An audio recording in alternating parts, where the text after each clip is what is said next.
Section 4.5.11 Deadly Force in Policing. Hello, I'm Dr. Adam McKee.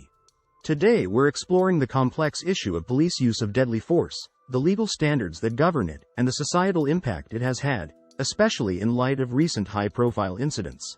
Police officers are granted the authority to use deadly force under specific circumstances, primarily when they or others are in imminent danger of serious harm or death. Historically, the use of deadly force was also permitted under the fleeing felon rule, which allowed officers to use deadly force to prevent any felon from escaping after committing a crime. However, this changed with the landmark Supreme Court case, Tennessee v. Garner, 1985. In Tennessee v. Garner, the Supreme Court ruled that the fleeing felon rule was unconstitutional when it involved deadly force. The decision stated that deadly force could not be used unless necessary to prevent the escape and the officer has probable cause to believe that the suspect poses a significant threat of death or serious physical injury to the officer or others.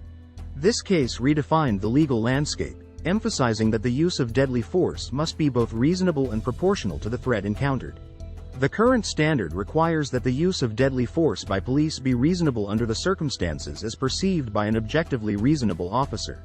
This means evaluating the threat at the moment and determining if deadly force is necessary to prevent harm. Officers are trained to assess situations rapidly and decide the least harmful actions necessary to mitigate a threat, ensuring that every use of deadly force is critically evaluated for its necessity and proportionality. The use of deadly force has significant societal implications, highlighted by the tragic deaths of George Floyd and Breonna Taylor. These cases have sparked global protests and a re-evaluation of police practices, emphasizing the need for comprehensive reform. They have brought attention to issues of racial disparity and the urgent need for accountability in law enforcement.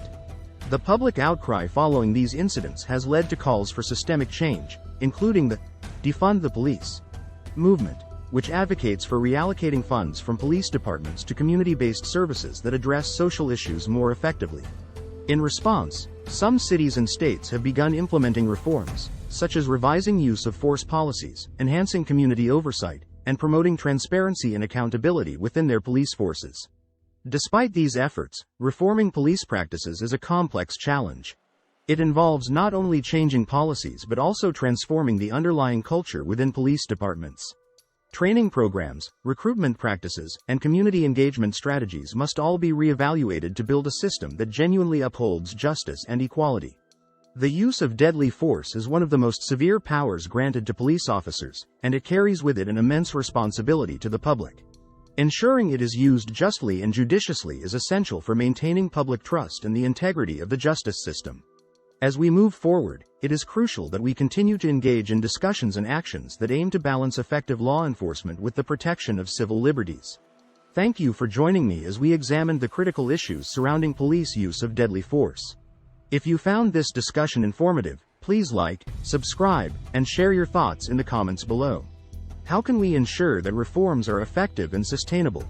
Let's continue this vital conversation. This has been Deadly Force in Policing with Dr. Adam McKee.